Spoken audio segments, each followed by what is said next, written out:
just earn while listening music into your Spotify account. So yan yung ipapakita ko sa inyo ngayon. Kung interesado kayo sa mga extra income online, legit paying application na pwedeng pagkakitaan or any application tricks, i-check nyo lang yung mga videos ko rito sa channel ko, and don't forget to subscribe and press mo na rin yung notification bell para updated ka sa mga future uploads ko. Hey guys, welcome back ulit sa channel ko, and for today's video, share ko lang tong bagong application where you can get paid while listening music. So before with that guys, shoutout muna tayo. So shoutout kay Riz Peaks, shoutout din kay Faholo Christian, shoutout kay Cash Online by Jesse Rofales, shoutout kay Sheila Caravana, shoutout kay Jerry Canlas, shoutout kay John Brian Labanan, shoutout kay Tiwala Lang Kay God, shoutout kay Sam Gaming, shoutout din kay Free Internet, Rezam Saragani, and shoutout din kay I Am John B, shoutout din kay Marvy Tambo, shoutout din kay Marilyn Kalubakib, and shoutout din kay JC, shoutout din kay Joed Salopagio, shoutout din kay Gina Quinones, and shoutout din kay Glenn De Los Santos, shoutout din kay Mikey the Great, shoutout din kay Marshall Vlog, and shoutout din kay Funny Player, and shoutout sa inyong lahat. Alright guys, mabilis lang tong video na to and just pay attention. So guys, ito yung site ng application and yung website name is Renaissance. Listen to Earn. So as you can see guys, there's nothing much here in this website. So yun nga guys, all they will do is just to pay you to listen music on Spotify. Right now guys, available pa lang to sa Spotify, but later on in the future, they have said that they will just add more and more platforms. So yun nga guys, kung may Spotify account na kayo, you are good to go to use this application straight away. So guys, available tong application na to both for App Store and Google Play. So guys, pakita ko lang sa inyo yung app to download for App Store, which is ito. So yun guys, yung app name is Renaissance Listen to Earn. And as you can see guys, meron pa lang siyang 18 ratings dito sa App Store. Kasi guys, bago lang tong application na to. I think na-release lang to last first week ng December. So guys, you can just read the description below. Here you can earn stars through streaming on Spotify and use stars to redeem exclusive rewards. So guys, as you can see in the picture, ito yung stars where you can redeem to prizes or any gift. So guys, all you need to do to get stars is to listen music only. So bali guys, yung standard mechanics nila dito to get stars is ito.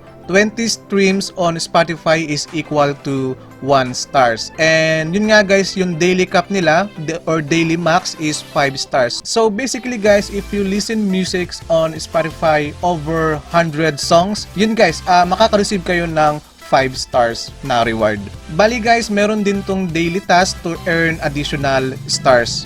So isa sa example ng task guys is parang may isang parang may indicate lang sila na artist and then yung number na songs na dapat i-play mo dun sa album niya. For example, yung artist is ito, and then yung need mong songs na dapat i-play is dapat ma-reach mo yun. So isa sa example ng task dito guys daily is may ibibigay silang artist name and yung number ng songs na dapat na i-play mo dun sa album nila. For example, ang kailangan mong i-play dun sa artist na songs is 10. So bali yun guys, kailangan mong ma-reach yung 10 songs na yun. Kailangan mong tapusin yung 10 songs na yun. So bali guys, hindi nyo madadaya yan kasi naka-link yung account mo sa Spotify and dito sa Renaissance. Alright guys, so pakita ko naman sa inyo yung app to download for Google Store. So dito guys, eto. So same lang siya, Renaissance Listen to Earn. So kung makikita nyo, meron pa lang din siyang 44 ratings. So yun nga guys, as I mentioned a while ago, kaya mababa pa lang yung ratings is bago pa lang tong application na to. So guys, na-download ko na rin pala tong application na to and pakita ko lang sa inyo how it looks. So kung makikita nyo, naka-open yung Spotify app ko. So close ko lang muna siya and open natin tong application na to na Renaissance. So guys, dito nyo makikita yung current stars nyo, and dito naman sa bar na to, dito nyo makikita yung daily task nyo. So kung makikita nyo guys, nakalagay sa akin is task cleared kasi natapos ko na yung task ko for today. So i-click mo lang yan and makikita nyo yung task dito.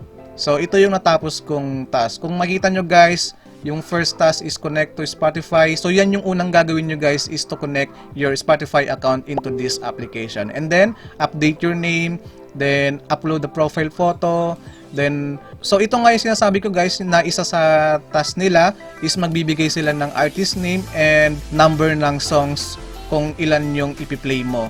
So guys, after nyong ma-download and ma-install tong application na to, and during registration guys, meron dyan yung tatanungin kayo kung may nag-invite ba sa'yo and kung may referral code ka ba. So kung wala pa kayong referral code guys, pwede nyong gamitin yung referral code ko. So ito yung referral code ko.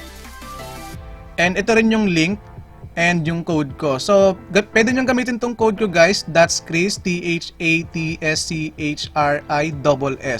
So, yun guys, kung gagamitin nyo yung referral code ko, it's a win-win for us. Kasi, both of us makaka-receive ng 5 stars. So, yun nga guys, pwede nyo rin gawin, mag-invite kayo ng friends nyo, family, and you're gonna get 5 stars for each invited one. So, yun nga guys, kung mahilig kayong gumamit ng Spotify or kung madalas kayong mag-play ng music using Spotify app, bakit di nyo samahan ng paggamit ng application na to? And at the same time, kumikita pa kayo. Alright guys, sa mga gustong gamitin yung referral link ko or yung invitation code ko, ilalagay ko na lang dyan sa my description and basahin nyo na lang. That's it for today guys, and kung nagustuhan nyo yung video na to, please don't forget to like, subscribe, and press mo na rin yung notification bell para updated ka kapag may mga bago akong upload.